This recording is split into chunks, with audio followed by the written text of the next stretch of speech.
Hello friends, പുതിയൊരു വീഡിയോയിലേക്ക് എല്ലാവർക്കും സ്വാഗതം. ഇന്ന് നമ്മൾ ഉണ്ടാക്കാൻ പോകുന്നത് മുട്ടക്കറിയാണ്. അതിനാവശ്യമായിട്ട് എന്തൊക്കെ എടുത്തതെന്ന് നോക്കാം.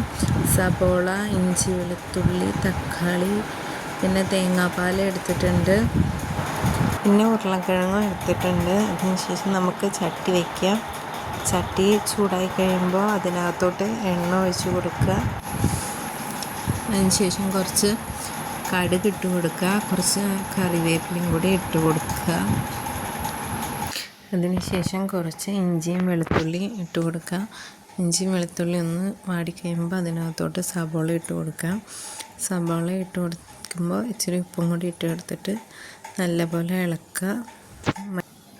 ഇതിനകത്തോട്ട് മല്ലിപ്പൊടി, മുളക് പൊടി, മഞ്ഞൾപ്പൊടി, കുരുമുളക് പൊടി, പെരുംജീരകപ്പൊടിയൊക്കെ ഇട്ടിട്ട് സബോള വാടിക്കഴിയുമ്പോൾ നമുക്ക് അതൊക്കെ ഇട്ട് കൊടുക്കാം. ഇത് പൊടികളൊക്കെ ഇട്ട് കൊടുത്തിട്ട് നല്ലപോലെ ഇളക്കുക. അതിനുശേഷം അതിൻ്റെ പച്ചമണം മാറുന്ന വരെ നല്ലപോലെ ഇളക്കിയതിന് ശേഷം അതിനകത്തോട്ട് നമുക്ക് തക്കാളി ഇട്ട് കൊടുക്കാം. തക്കാളി ഇട്ട് കൊടുത്തിട്ട് തക്കാളി നല്ലപോലെ വാടിക്കഴിയുമ്പോൾ അതിനകത്തോട്ട് നമുക്ക് ഉരുളൻകിഴങ്ങ് ഇട്ട് കൊടുക്കാം. ഉരുളൻകിഴങ്ങ് ഇട്ടിട്ട് നല്ലപോലെ അരപ്പ് പിടിക്കണ വരെ ഇളക്കുക. ഇളക്കി കഴിയുമ്പോഴത്തേനും നമുക്ക്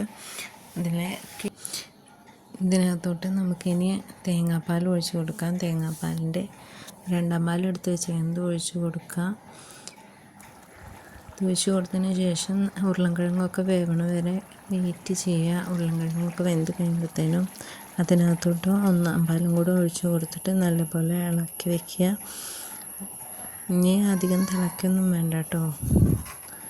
അതുപോലെ ഇളക്കിയിട്ട് ലേശം പെരുംജീരകപ്പൊടിയും കുറച്ച് കറിവേപ്പിലയും കൂടി ഇടുക. അപ്പോൾ ആ കറി റെഡിയായി. ഇത്രയേ ഉള്ളൂ.